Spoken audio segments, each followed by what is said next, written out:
thanks everyone for joining us this afternoon or evening for this panel discussion on the Muslim vote and the role of the Muslim electorate in US politics. My name is Zach Al-Witri. I'm the Associate Director for the Abbasi Program in Islamic Studies. And for those of you who are new to the program, or if this is your first event, we are the research and teaching forum for Islam and Muslim societies at Stanford University. And we also host a number of public events and discussions like this one. So if you'd like to stay in touch and stay up to date about future events, please sign up to our social media and emails for future events. I will introduce our moderator for the panel discussion. We encourage you all to please submit your questions throughout the event at any point using the Q&A function, which will be at the bottom of your Zoom screens. Okay. So our moderator is Dr. Rachel Gillum, who is an affiliated research scholar at the Immigration Policy Lab here at Stanford University, where she's working with a team of European and American scholars to develop innovative immigrant integration policy analysis tools. Her work has appeared in the Washington Post, Talking Points Memo, as well as a number of scholarly publications. Her book, Muslims in a Post 9/11 America, a survey of attitudes and beliefs and their implication for US national security policy, explores how government counterterrorism policies can alienate the country's most integrated Muslims and become counterproductive to national security. Dr. Gillum is also the principal investigator of the Muslim American National Opinion Survey and has served as a poll advisor for the Institute for Social Policy and Understanding. And with that, I will hand it over to you, Rachel.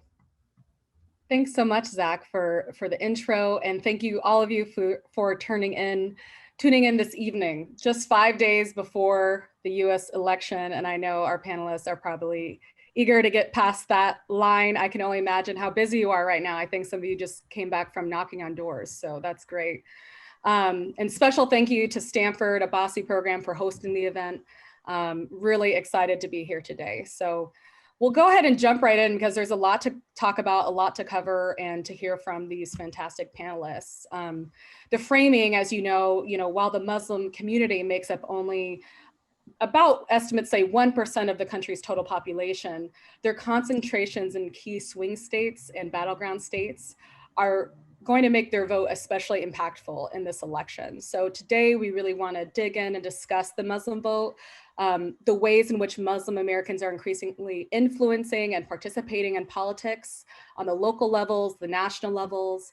We want to explore their views on various policy issues and priorities motivating Muslim voters. So with that, I'm going to go ahead and introduce our wonderful panel, starting with Dr. Savas Jaffer, who is mayor of Montgomery Township in New Jersey. She was sworn in just in January 2019, which made her the first South Asian woman mayor of a municipality in New Jersey and the first Muslim woman mayor in a municipality in the United States. It was amazing.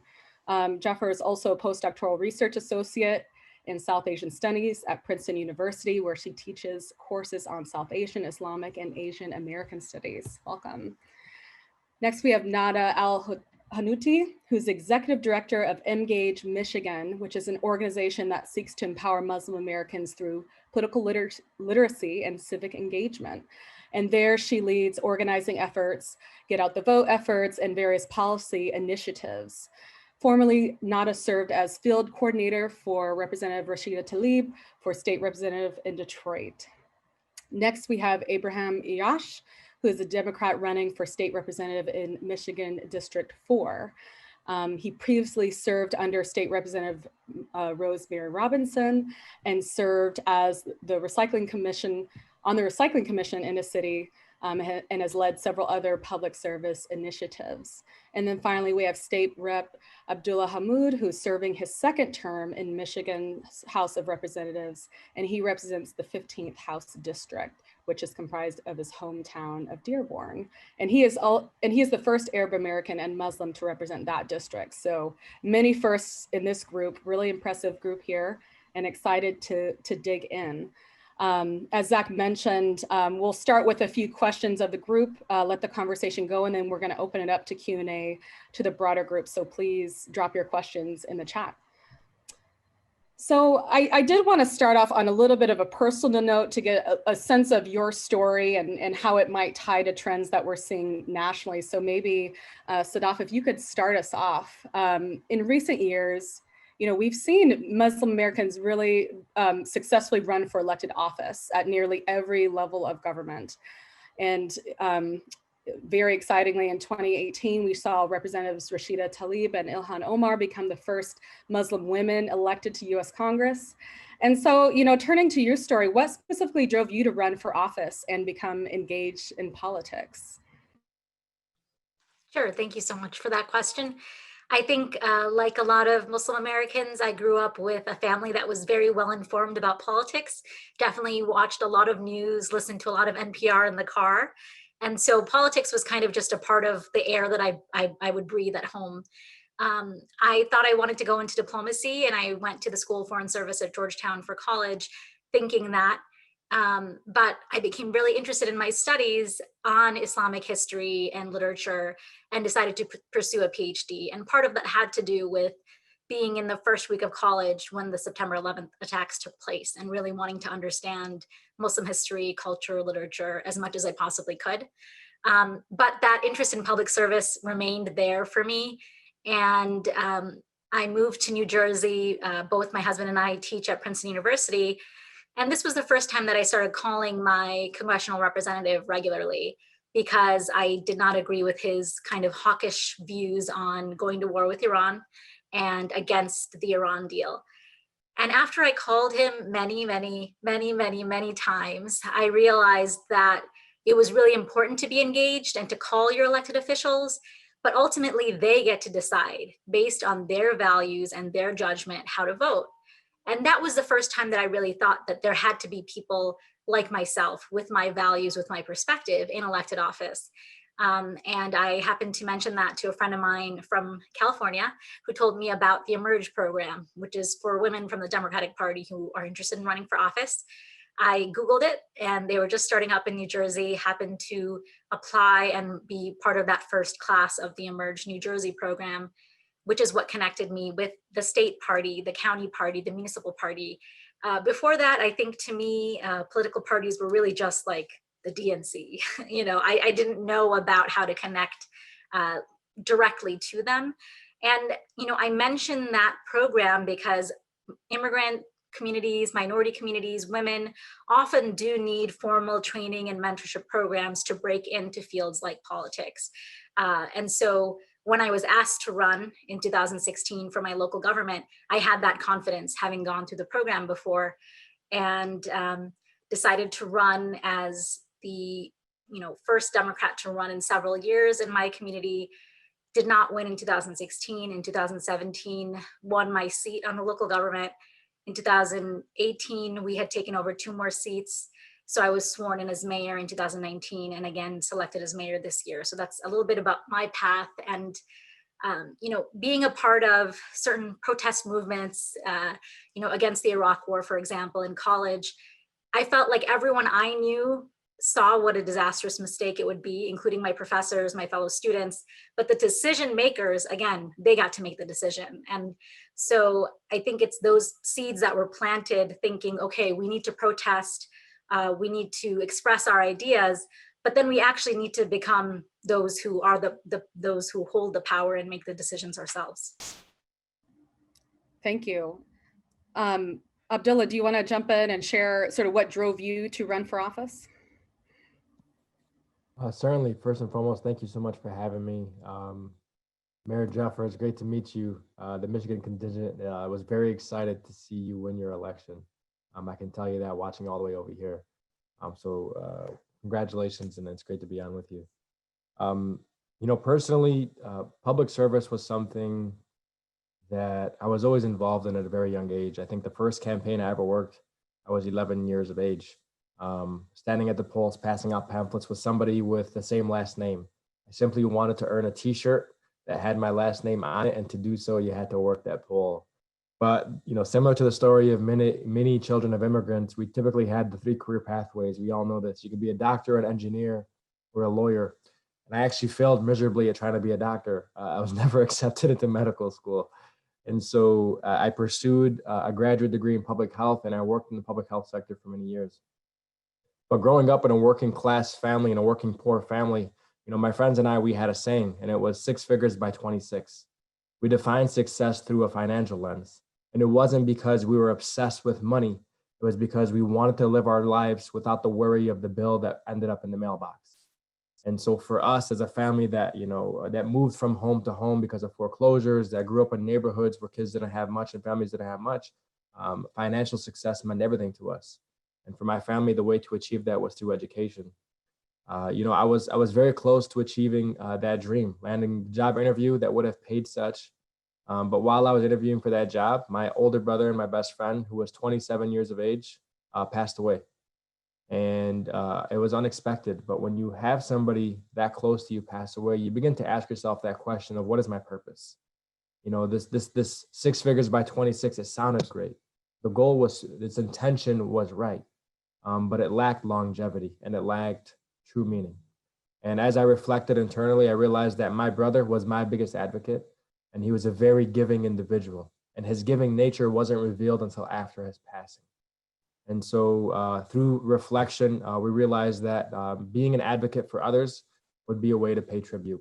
And when the opportunity presented itself with the support of the community and the support of Allah subhanahu wa ta'ala, we said, why not? And we gave it a shot. Thank you. That's powerful. Nada or Abraham, do you want to share a little bit about your path? I guess I can go. So I was very fortunate in the sense where I come from generations of activists. My grandparents are Palestinian refugees. They left Palestine in 1948. My family grew up in a refugee camp, Mukhayyam Khalid and Ibn Walid, which is a refugee camp in Hummus that my mother grew up in. My dad came here and actually opened up the first, the Michigan chapter of CARE, Council on Arab Islamic Relations. And what really mobilized me is my Palestinian identity. So my mother, like at the age of 5, would hold my hand and take me to protest. And all parents, take your children to protest. It's so vital. That was the first time in my life I was conscious of injustice and not to stand idly by with injustice. And that was at like literally 5 years old. So I was a very angry kid. I didn't like bullies. I didn't like people being oppressed. So, and that was the work of my mom and my dad. And like Abdullah Hamoud, 11 years old, I also handed pamphlets for Abid Hamoud's mayoral race in Dearborn with AIPAC. My dad was one of the founders of the Arab American Political Action Committee in Dearborn. So I was immediately drawn to it.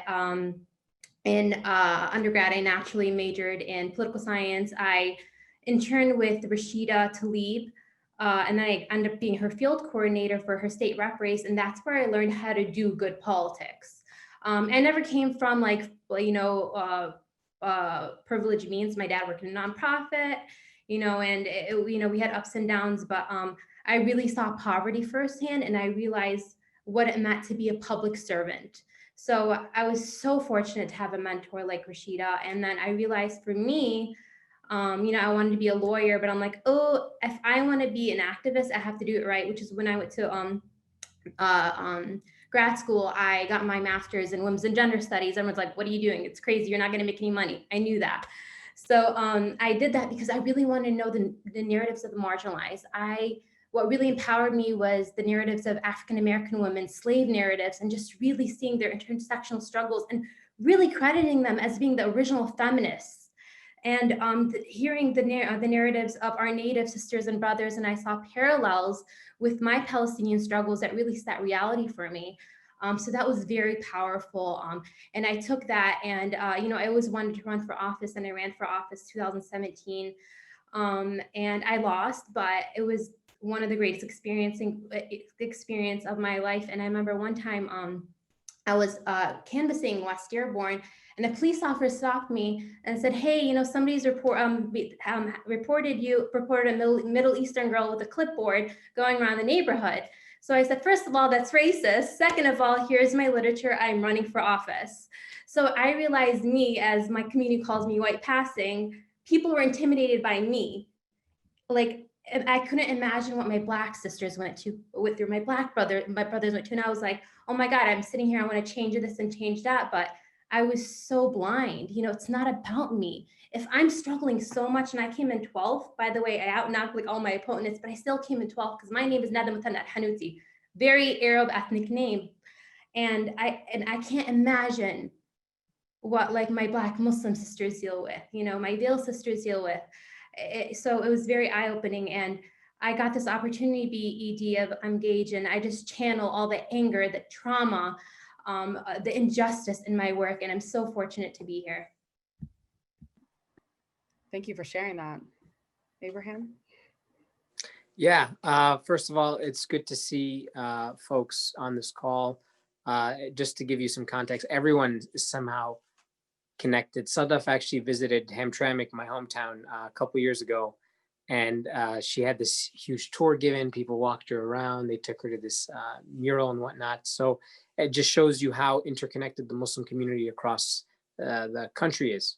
But, you know, like many folks, my organizing started at a very young age. For me, it was at the masjid. So my dad would take me to the mosque every single night. And during Ramadan, I would sit there and have nothing to do. He'd tell me to read, and I'd read the same 5 or 6 or 7 chapters of the Quran that I knew, and I got really bored.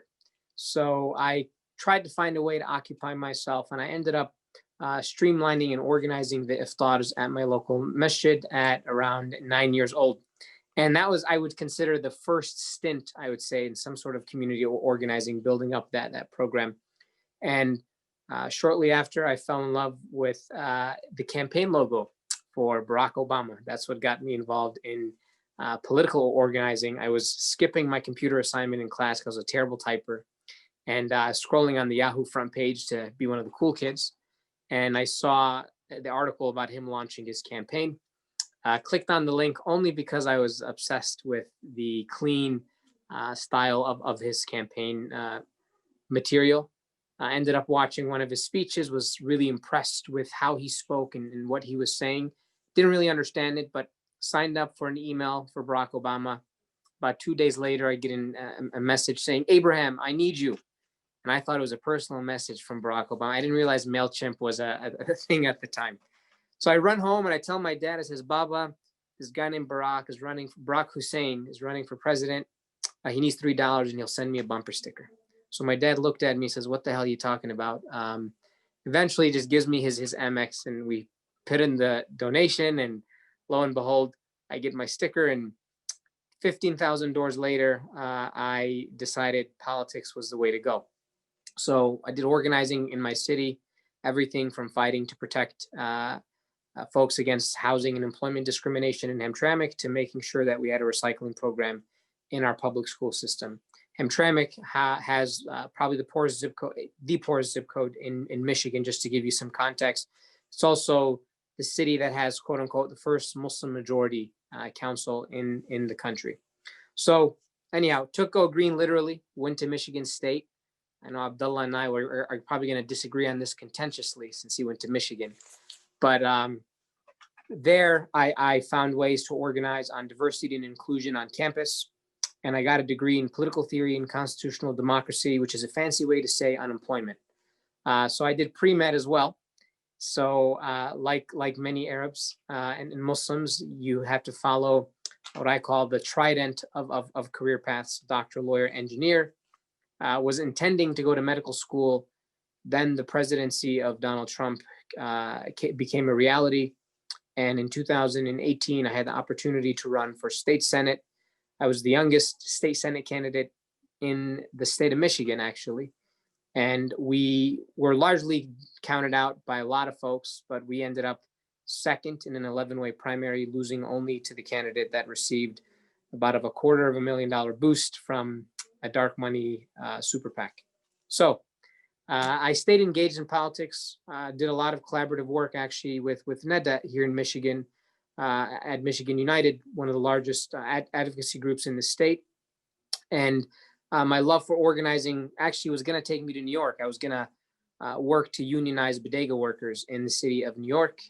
And, God has a way of planning things. And unfortunately, the very first person I met at the Obama office, Isaac Robinson, who was my state rep, passed away from suspected COVID in late March.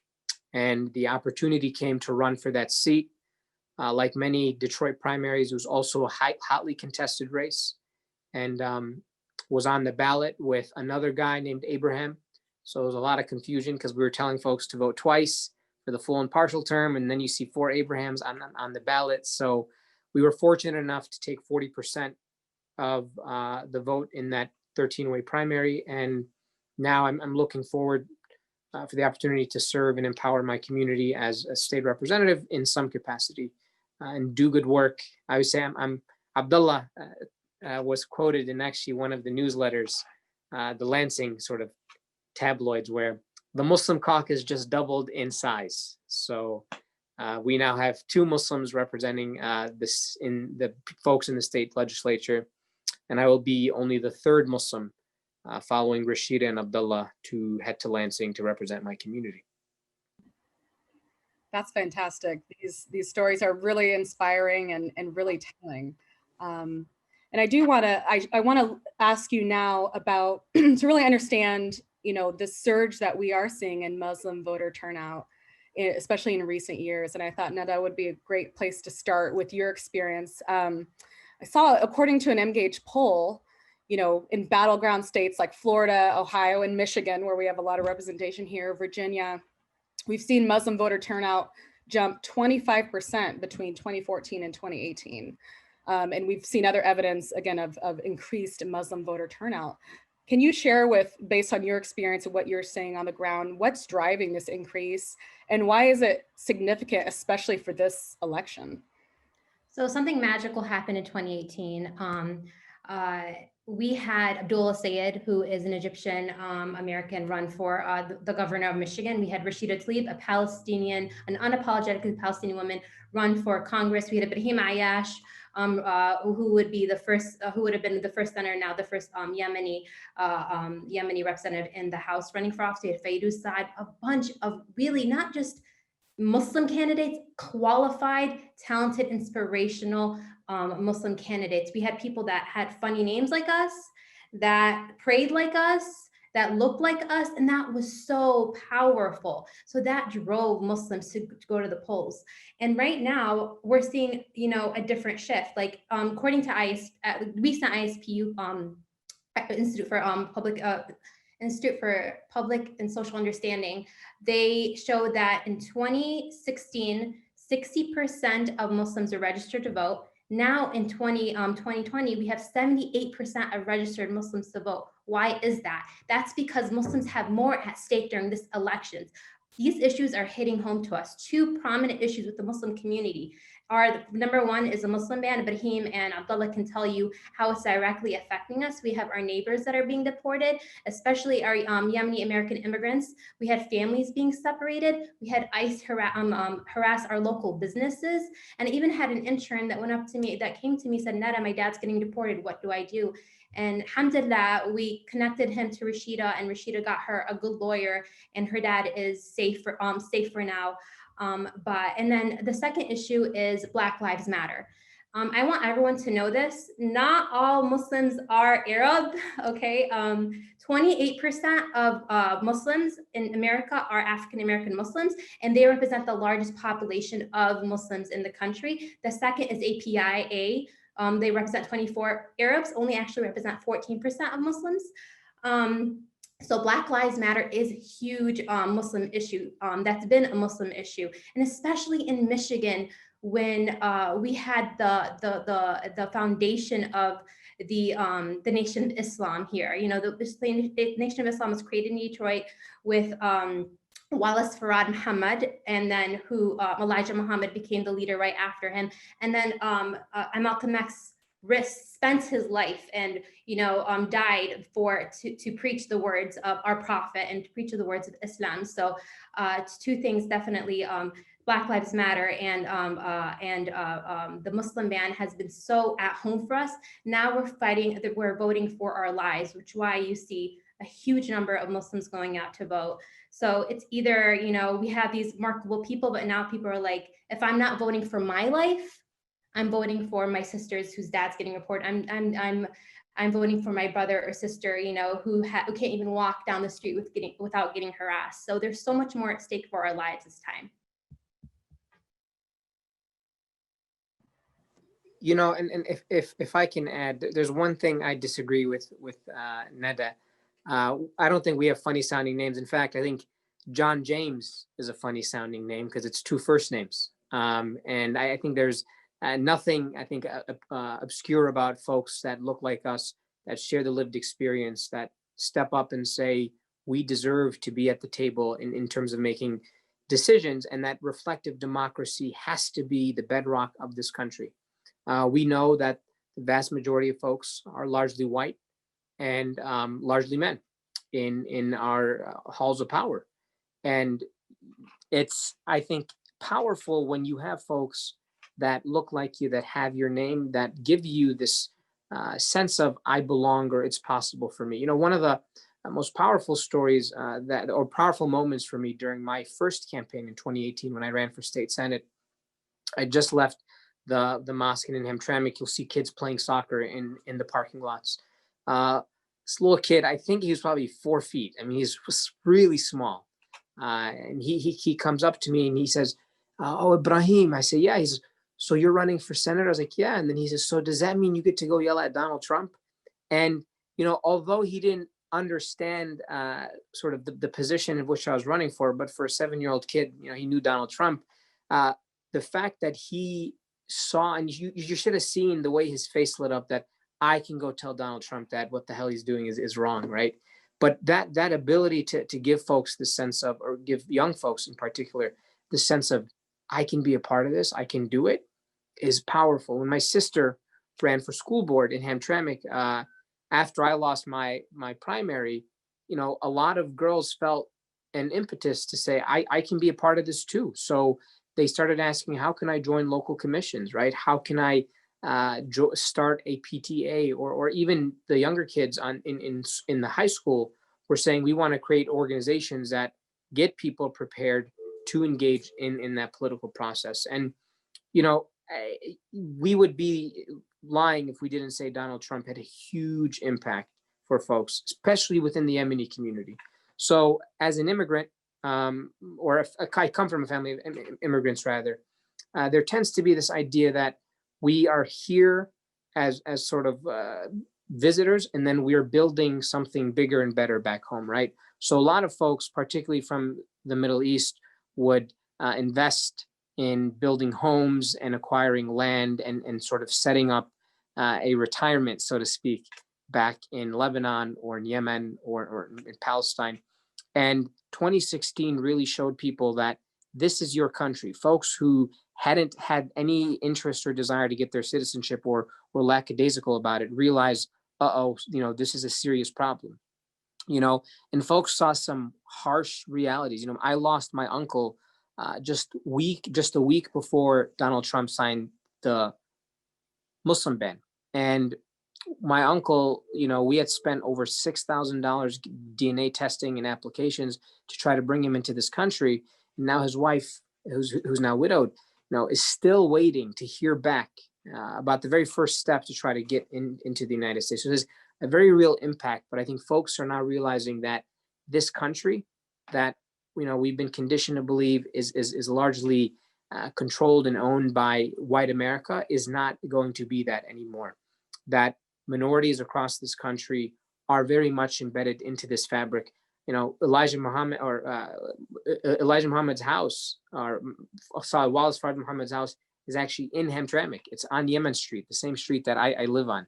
And yes, there is a Yemen Street in Hamtramck. But it shows you that there is a very, very, very deep entrenched institution of Islam predating America. You know, the very first slaves that were brought into the US, a lot of them were largely Muslim.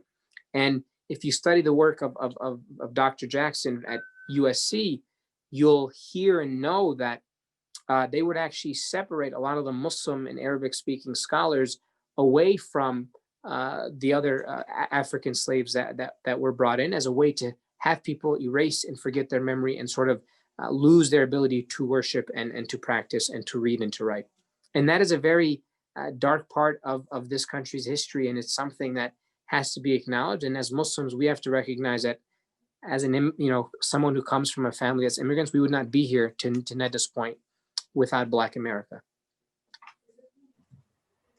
No, I appreciate, panelists bringing up this issue of racial diversity, racial identity in the Muslim community, and how those issues sort of come to play as we're looking at, issues driving the vote and things that can bring, the community together and drive folks of different backgrounds to the polls.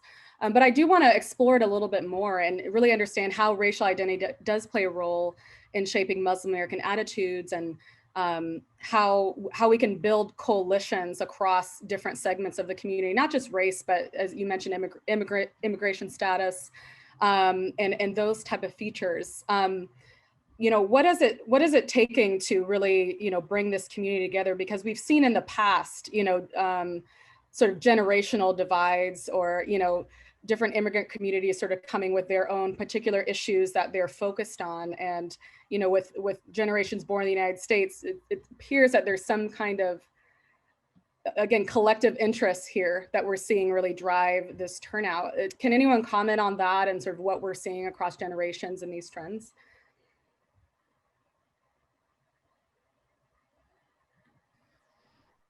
I'll speak to that a little bit. I've been really heartened to see I would say, the Muslim community in general, or the South Asian community in general, respond to the Black Lives Matter movement, for example, and say, we have to be a part of this. We have to look and confront anti-Black racism within our communities. And, we might think that some of it is driven by the younger generation, those who've been educated here, but I've been really heartened to hear a lot of people in my parents' generation making a lot of the similar comments, saying, we would not be here if it wasn't for the work of the civil rights movement. We need to show respect. And so I think that there is an awakening taking place in the Muslim community, just as it is, I would say, in broader American society. And to some degree, being in a pandemic situation, I think has given people that time to pause and think about the structural issues that our society faces, because everyone's not so busy driving to work, driving back, picking up your kids. I mean, you're home, so you can read more and you can see what people are talking about. And also just the videos that we've seen of the violence and the murders, I think that has really sparked a sense of empathy and urgency to the fact that we need to work together, that it can't just be just about my community or just about your community, that we need to work together and share a common cause with each other. In terms of generational perspectives on politics within the Muslim community, I think that, definitely a lot changed after September 11th. And, there's been a lot of commentary on how, before September 11th, about 70% of American Muslims were Republican, and now it's about 70% are Democrats. And it certainly has to do with the war on terrorism, the Patriot Act, a lot of the media that is Republican leaning, whether it's Fox News or other sources that have just been repeating a lot of Islamophobic rhetoric for a couple of decades now that has really seeped into society. And as Muslims, we've seen the ramifications of that. So I think that, it is generational, but it's also just the realities of the way that the two parties are interacting with us in the current situation, as opposed to how they might have a couple of decades ago. No, thank you for that. And I did actually want to, and Abraham, actually go ahead, Abraham, if you wanted to add on that point. No, I mean, I would echo most of those points that Sadaf brought up.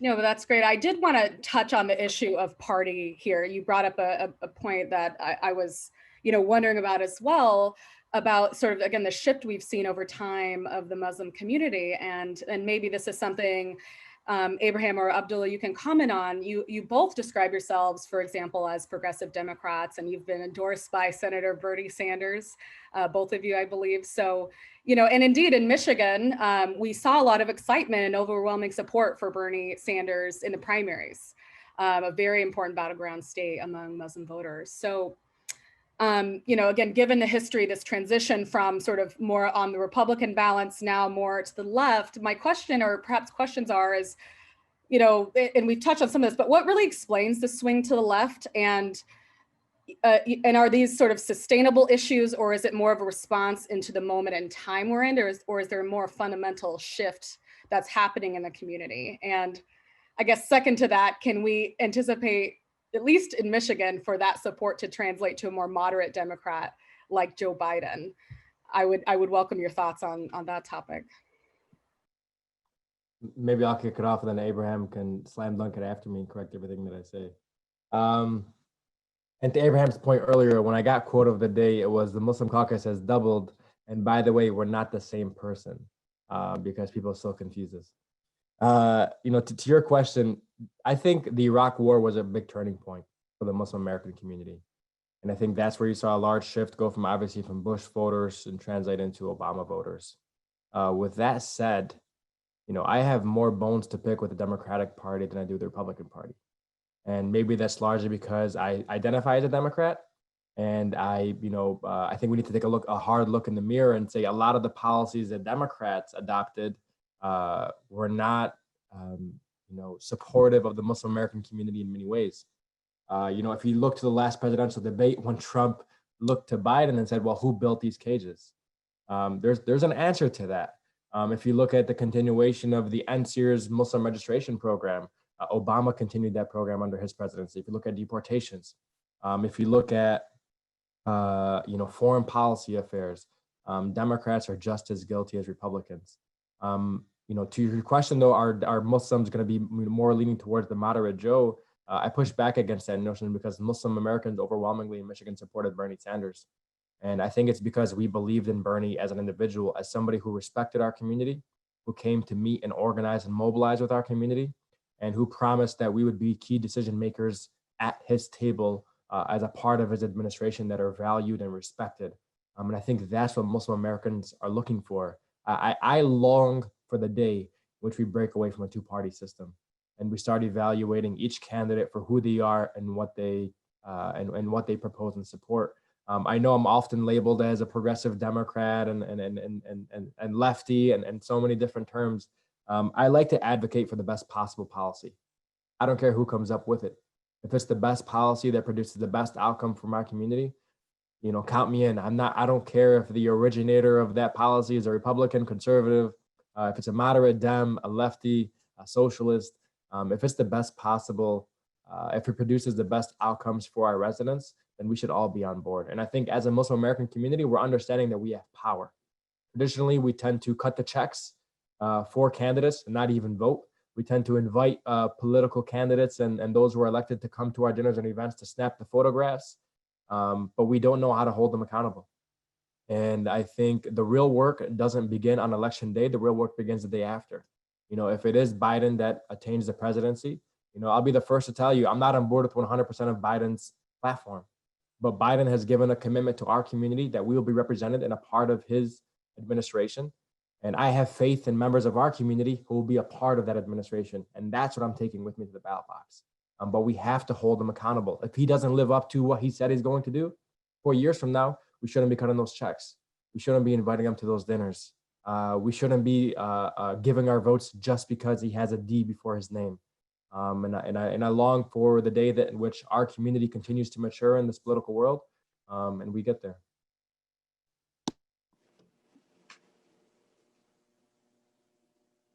Yeah, Abdullah, I think pretty much did the slam dunk already, but if I can add just a couple points to what he said.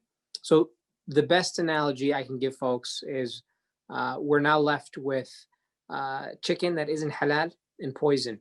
And we have 5 days to make a decision of what we want to eat. because they're going to put one of those things in our mouth. And Biden is clearly the chicken we don't want to eat, but he's a chicken that we can season how we would like. And I think that's the best way I can try to tell folks what's at stake with this election. And the reason why a lot of Muslim Americans went towards Bernie Sanders, look, it's a simple formula. When an elected official or a politician intentionally and meaningfully engages your community, the community will respond. There isn't any formula. He didn't have to say, inshallah. He didn't have to, put on a kufi or say he loves falafel. And none of that happened, right? Bernie, if you ever meet him, he's kind of a square, and he's no frills. He doesn't pander or anything like that. It's simply he was intentional about engaging the community. He was intentional about bringing our community into the front of policy making, of visibility, and that matters to any community, right? Now, to the point of what the shift between conservative to or the right movement or Republican to the Democratic movement. Let me say this. Abdullah and I are progressives, but Abdullah and I represent the values of economic, environmental justice, and social justice, which the vast majority of Americans want to believe, right? The reality is the Republican Party has shifted and the Democratic Party have both shifted more to the right. And now we are dealt with progressives that are seen as far left, which I don't think is quite true. It's almost like when you're driving a car and you didn't do your rotations for about 20 years and now you're veering to the right, but you think the road is straight because we haven't paved it. Because in Michigan, we don't fund our damn roads, right? So this is just one example of that. Fact is, we represent economic justice to make sure that workers have rights, largely working poor people, and places like Dearborn and Hamtramck and Detroit, that to Abdullah's point, we're not just simply the checkbooks for politicians, but they're going to find ways to intentionally engage us. And I think prior to 2001 or 9/11 rather, there was this false understanding of what it means to be a conservative. I always tell my Muslim friends, the family values that the right loves to talk about doesn't include your melanated self. Trust me on this one, right? You are not involved or engaged in that process. To have a family value has a very, very limited scope of who they're trying to engage.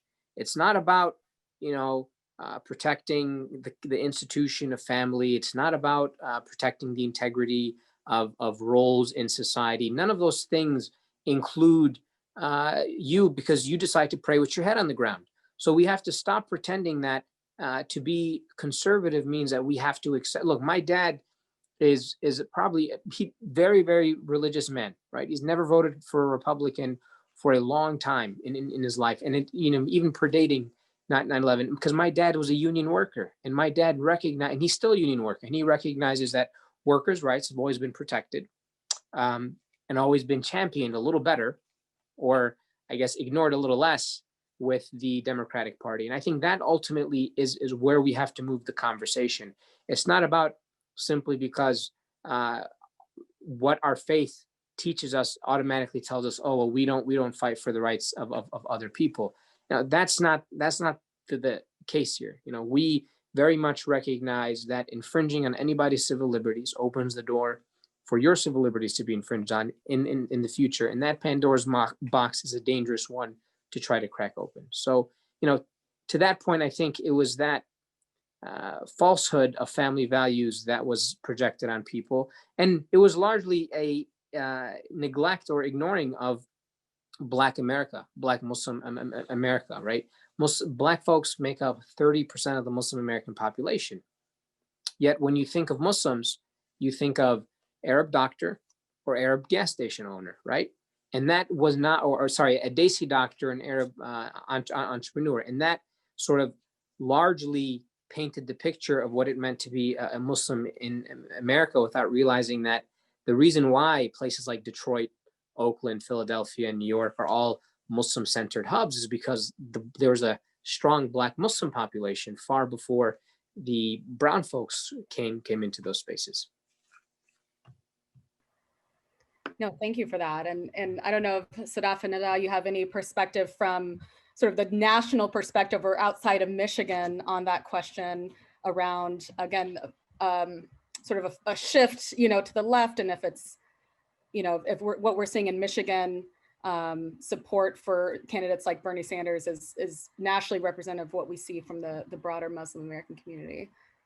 I think for Bernie Sanders, one thing for the Muslim community, why they ironically beat the stereotype and voted for a Jewish man, a lot of it has to do with, like, for my community, the South, like him validating the Palestinians' right to exist.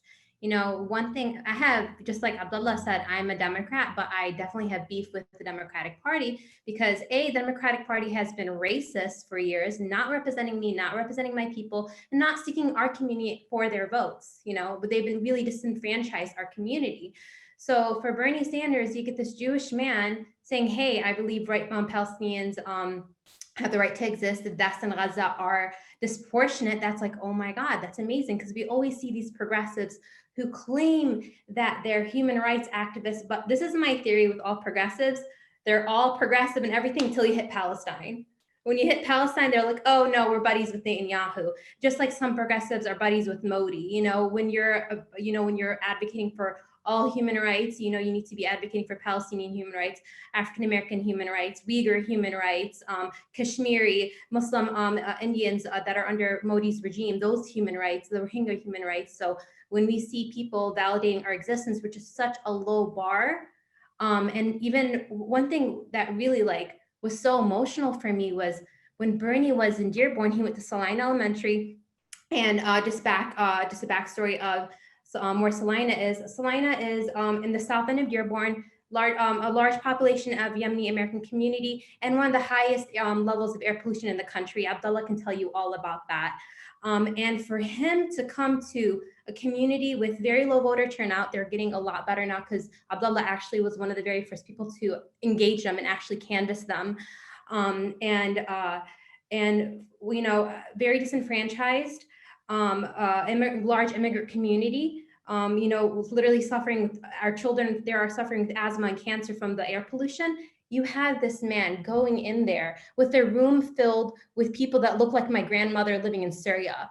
It was so beautiful. Like, a Palestinian deputy group introduced him. He took a photo with them unapologetically. That's powerful. And when we see that, we go there. Obama didn't visit a mosque till second term because people were labeling him as a Muslim. And he didn't want to, he didn't want to make the accusation real. But Bernie's sitting there with their Palestinian DECA group in the South End Dearborn with their Yemeni population saying, hey, look at this room, it's beautiful. That comes here. You know, that's when it's emotional and it's impactful. No, thank you. No, this is so great and so interesting. And I have so many questions more, but I want to turn it over. We're getting some great questions in the Q&A. So I want to turn it over here. So I'm going to start with a question. How do we keep Muslims engaged in the political process post November 3rd? I can speak to that. I think that that's absolutely essential, that people realize that it's not just about the presidential election. It doesn't matter who's at the top if everything below it is crumbling. And to some degree, especially as those, you know, for those who are on the political left, you know, after Obama became president, it did seem like the left crumbled underneath him, you know, in terms of all the state houses that went Republican, all the local governments that went all Republican. But just generally, we need to instill this value of voting every single year, in every single election. It's not just the top of the ticket, it's the entire ticket that matters. And in a lot of ways, the decisions that are made locally, and there's so many great examples here of people who've done activism at the local level, really impact your day-to-day.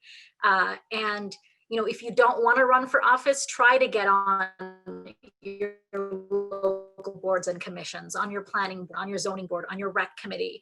And a few examples that I can think of that come to mind and that have happened in a lot of places are an application to build a mosque comes before the planning board. And do they accept it, or are they trying to put roadblocks in the way because they don't want this mosque to be built? That happens far too often.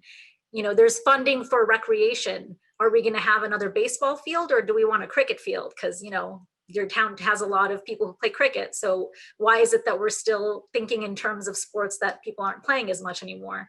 And so it's really important to have that representation. And even when it comes to something like COVID response, I will say that I realized that I was the only non-white mayor in my county when, after, you know, COVID was spreading and we were trying to make sure that everybody had the food aid that they needed, I was contacted by some people to let me know that the undocumented people in my township and surrounding towns were afraid to go to the food banks because they thought that there might be potentially some sort of immigration enforcement taking place. And so that meant that they weren't getting the food that they needed. And I brought this up on a call with the other mayors in my county. We were having daily calls with our county, and I was kind of met with some incredulity, like, I haven't heard that, you know, that's the first time I'm hearing this, and why would they be afraid of that? And I had to say that, you know, maybe people, first of all, are more comfortable telling me about this issue than they might be someone who doesn't have an immigrant background. And just because you haven't heard it doesn't mean it's not the case. And it doesn't matter whatever you think is true or not, we need to make sure that we're getting food to these people. That's our responsibility. So, you know, I hope that the Muslim community that's getting more involved, the youth community that's getting more involved and very much realizing how important this election is, will keep that momentum going, and will make it a habit to vote in every single election, because we do have a lot of power. Democracy is important. People have fought for it here. People have fought for it in, you know, our homelands where we come from, a lot of our families. So let's make the best of it. Let's make the best of the power that we do have. If I can just add to Sadaf's point, you know, I was pushed back against some of our Muslim elders, right, who tout the ability that they can invite a U.S. senator, governor, or presidential candidate to their backyards to host a fundraiser. But I was pushed back. I say, if you ever want to expand your masjid parking lot, do you know who you'd have to call? Do you have someone that you can call? And the answer always is met with, well, so it's like, all politics is local. It is incredibly important. If you are not able to advocate to get a prayer space in your local school, if you're not able to get time off for Eid or Ramadan, if you're not able to get accommodations for food, then you know, what are you doing with this supposed access to political power? There's a big difference between access to political power and having ownership of political power.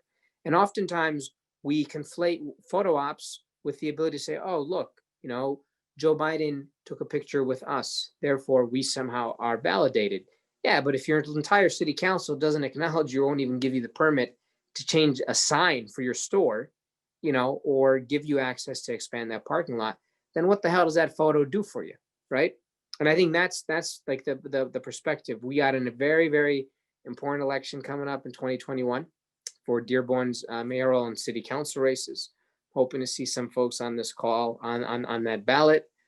We have Hamtramck has a very important race. The city of Detroit has a very important mayoral and city council race, right? Those are coming up. And, you know, Michigan has a $60 billion budget that is allocated, and the monies are distributed by your state legislators. And there's an opportunity where, you know, the Muslims may not be large in number, but can make or break who gets to come out of a primary, right? And let's say you are in a Republican leaning district, and you know, you can change who gets to come out of that to run against a prospective Democratic challenger in 2022, right? Those are the elections that have long-term impact. And if we are not recognizing the investment there, I always tell folks, you can lobby for Yemen, lobby for Palestine, lobby for all these countries, all you want.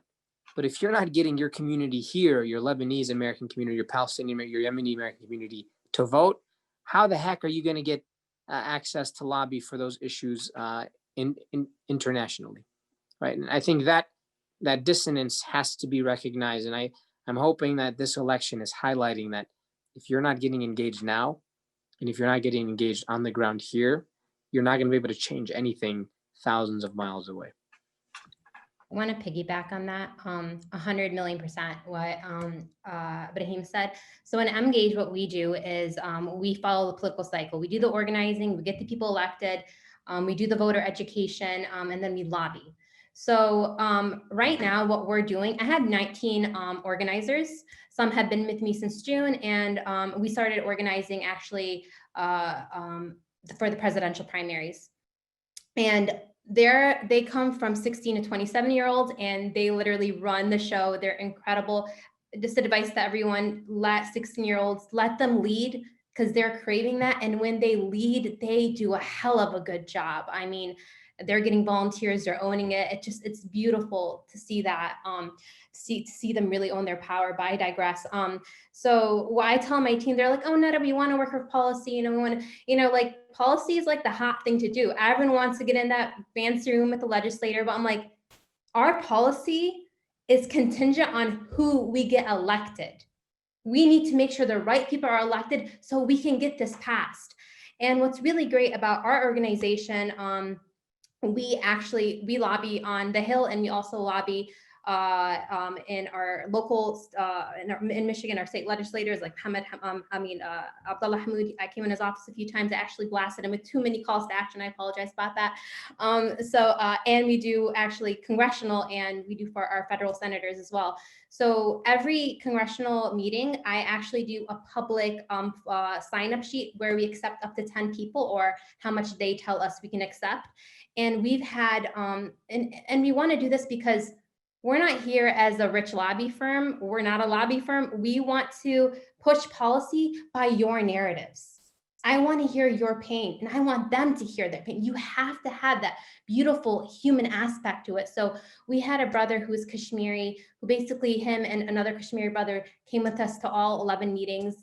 And he had his parents in Kashmir, and he can barely speak to them. So he would talk to our legislators about the issue in Kashmir. And we actually got Andy Levin, Debbie Dingell, to sign on to Jay Paul's resolution. Even Bill Huizenga, who's a Republican that we lobbied, we got him to sign on Jay Paul's Kashmir resolution. And then we also had a friend of mine who is a DACA recipient also talk about immigration. So that's how you do good lobby. That's how you do revolutionary work, to hear your voices. And that's what we do in Engage. We work really hard. We do the grind. I'm here making calls. I'm here making doing the text message. We're doing everything digital, by the way, because of COVID. But we're doing the hard work, and then we're going to have those meetings with the with elected officials to hold them accountable. And the way I look at Biden versus Trump, I'm not supporting Biden. He does not support my values. I'm picking who can I best influence policy with. So I want to fight against Biden by the time January hits. That's who I want my opponent to be. So everything goes hand in hand. Door knocking is essential. It's literally where democracy starts. That's where everyone can tell you here. Abdullah, God knows how many doors he knocks. He still knocks. Ibrahim, Aiyash, like we all, I mean, Sadaf can tell you, I've been door knocking for about 15 years now. It's not going to stop anytime soon, but that is all with policy. So after you vote, you got to do the work. And with Engage too, we want to give you access. Anyone I know, I want you to know. I want you to know Debbie Stabenow. I want you to know Haley Stevens, Rashida Tlaib, so you can have access. So it's very important when you have access. It's very important to uplift your community. That's because it's not like it's a responsible thing to do. Thank you for that. So we have a couple questions that are touching on a similar theme. So one is citing anecdotal evidence, and another is citing an ISPU poll, noting that there has in fact been an increase of support for Donald Trump among Muslims. And this increase has been greatest among Muslims who identify as white. And so, I guess the question is sort of why, have you seen any evidence of this in your community? Why do you think we might be seeing some of this, and how extensive do you think this is?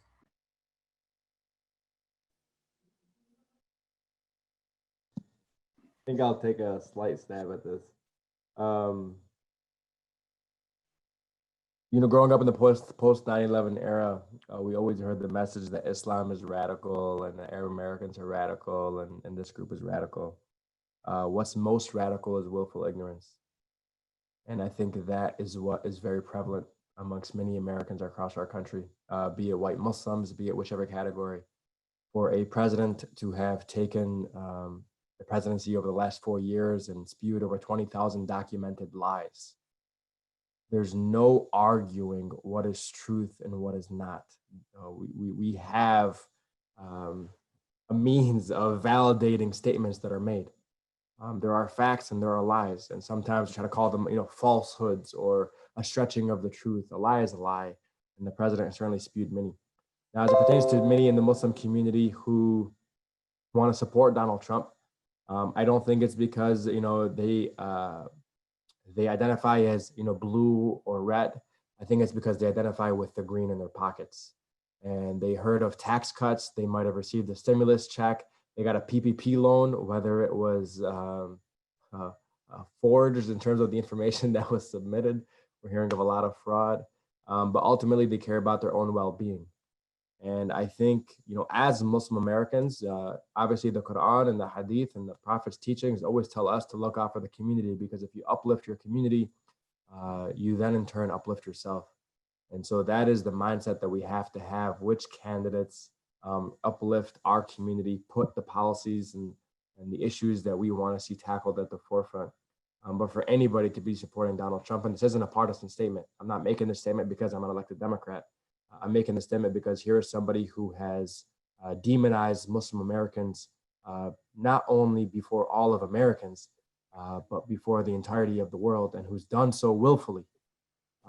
Just last week or a week and a half ago, he came on stage in Michigan talking about how we're the home of jihadists. And you know who loves jihadists? Ilhan Omar loves jihadists. You know why she loves jihadists? Because she hates America.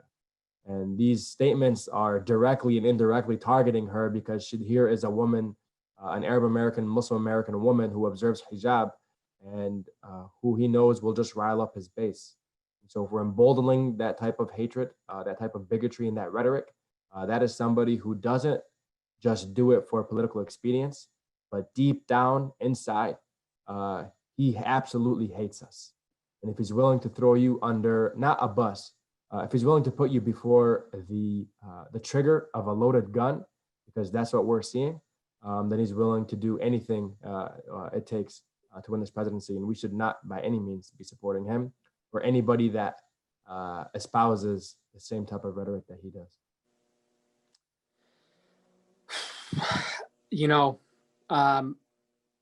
I always say, if you are a Muslim American who supports President Trump, one, I think largely it's comes from disinformation, or to Abdullah's point, the green in their pocket. And to those points, I'll say, I pray that I will never be in a position where I'm fed as information that leads me to be ignorant, or that I live a life that allows me to be so detached from the pain and suffering of my fellow brother and sister, because that is not a life that I would ever want to lead. And anyone that thinks that this president benefits you or your family or your interest are wrongly or deeply misguided. There are over 500 children, I don't care what their faith are, who literally don't know where their parents are. The government of the richest and most powerful country in the history of the world misplaced literal human beings like they're a pair of car keys. Women had their wombs taken out of their bodies simply because they did not see them as valuable enough to be able to have the liberty to conceive children. And anyone who is remotely okay with that or remotely detached from these stories, I think you have to ask yourself, what else are you willing to overlook to benefit yourself? Now, the reality is this also, highlights the problem that the Democratic Party has. A response of "we're not Donald Trump" does not work when folks saw the impacts of drone strikes in Yemen under an Obama administration. A response of "we're not the Republican Party" doesn't work when you enabled and allowed an NSEERS program and surveillance of mosques under Democratic administrations, right? There has to be an answer to those points. And I think, like many folks who voted for him in 2016, there's also this idea, well, nothing is going to fundamentally change. And that's partly because we believe in our political system that the president is going to make or break any democratic institution. And while I will say no president makes the democratic institution, this president will certainly break it. Now, I don't want to make this into a political rally, but we have to recognize one thing right now. You can challenge, to Neda's point, President Biden. You cannot challenge a fascist. The only way you challenge a fascist is if you defeat them. That is the only way. And Donald Trump is a fascist. He does not value Muslim Americans. He does not value Muslims in general. And it's unfortunate that there's some disinformation for folks that say, look, more people came into the United States under President Trump than they did under President Obama, right? Folks have told me this. Folks have told me President Obama killed far more people in Yemen and in other parts of the Middle East than Donald Trump did, right? This information doesn't help. But it's also, again, this fear that I pray that none of us ever have this willful ignorance or this level of privilege that detaches you from the suffering of your fellow brother and sister. Thank you. I know we only have a couple minutes left here. One issue that we didn't get to dive deep on, Biden has promised that if he's elected, day one, he will strike down the Muslim ban. So the question actually is, though, what besides that, what other particularly foreign policies would you want to have Biden strike down or change, let's say in his first 100 days?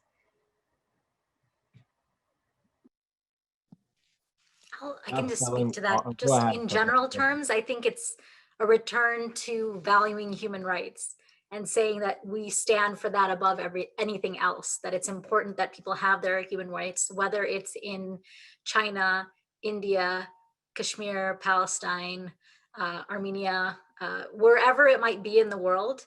We stand for human rights and no person is just disposable. And that's been the unfortunate perspective that I think the Trump administration has had, that, you know, human rights don't matter. You can kill a journalist as long as you come up with a plausible excuse. Just don't make us look bad. We don't really care. So I think that policy and that orientation, it fundamentally has to change. And that's one of the most important things I'm looking forward to if we hopefully have a Biden presidency. Yeah, some additional add is, stop selling arms to Saudi Arabia. Help bring resolve to the Yemen crisis. Help put an end to the internment camps in China. Help end the slaughter of the Rohingya Muslims. Help end the slaughter of the Kashmiri Muslims. So really emphasizing human rights. Eliminate this unknown no-fly list where many Muslim Americans are on it, and they actually cannot fly out because we're just on this no-fly list that no State Department will actually tell us exists, but we know it does exist through many audits. When we talk about foreign intervention, peace should be the pathway. Just because we're not putting down foot soldiers, it doesn't mean that drone strikes are a safe alternative. And so I think there's much to be discussed. And then I know we're talking heavily on foreign affairs, but we have to also really focus on domestic. I mean, environmental justice, civil rights, expansion, healthcare, education. These are all issues that impact us day in and day out as well. Thank you. Well, we do have several more questions that, we're not going to have a chance to get to stick to our time, but I want to give you all a chance to give your final thoughts, especially if there may be any voters out there that are not sure if they think they might sit this one out. Any final thoughts to our audience tonight that you'd like to leave us with? I'll just go back to that chicken. Like I said, you are going to be fed something on November 3rd. I don't care if you're saying I'm not hungry. a president will be elected. All right. You got nanzabiha chicken and you got poison. You can't season poison and make it taste better. Trust me. Well, I mean, don't trust me because I'm not stupid enough to eat poison, but recognize that decision you have to make. And let's say you say, oh, I have my own food. One of your fellow brothers and sisters are going to be fed this meal. And if you're okay with feeding someone poison over nanzabiha chicken, then you really need to look at yourself November 4th and use the next COVID wave of social distancing and staying at home, of reflecting what you care about in this world. So that's all I got.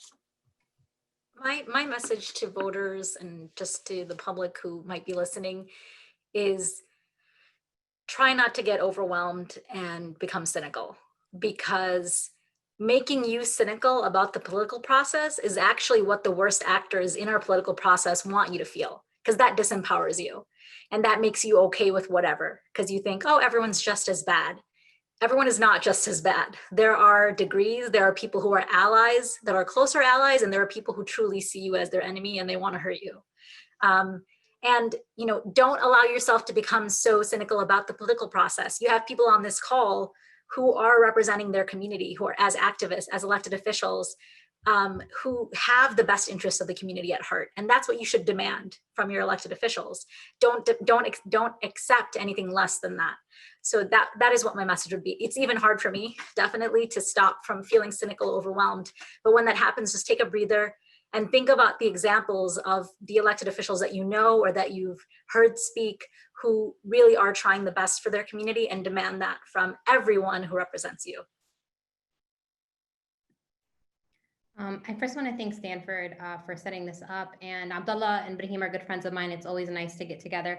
And huge shout outs to Sadaf, who is a huge badass. And I'm so happy I met you because I heard so many great things about you. You are paving the way for all your sisters. So just let you know, thank you so much for all the amazing work that you do. But I have to mention this, is kind of irrelevant, but I just see this trend a lot. I'm just going to bluntly say it. Guys, don't change your name. My name is Nada Muthanna Al-Hanuti, and it's a mouthful, but there's a beautiful story behind it. My first name is Nada, which means morning dew, which is water on the grass in the early morning. And actually, my mom named me after her childhood friend in Syria, who she loved. My middle name is my father's, which is a common trend for Arabs.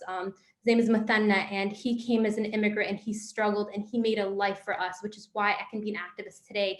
My last name is Al-Hanuti, came from Palestinian refugees in Tarshiha, Palestine, who were kicked out of their land, but were still resilient and beautiful. And that is a story of America. That is the immigrant story. So my name, Nada Muthanna Al-Hanuti, is just as American as anyone's name. And we're here every day fighting for justice, fighting for our right to be equal, fighting for our right to be looked at the same privileges. So what I want to say is we have to do justice right, even if it takes a little longer.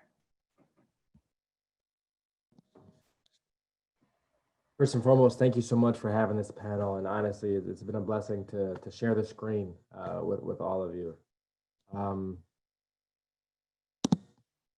Bismillah ar-Rahman ar-Rahim, Quran chapter 61, verse 4.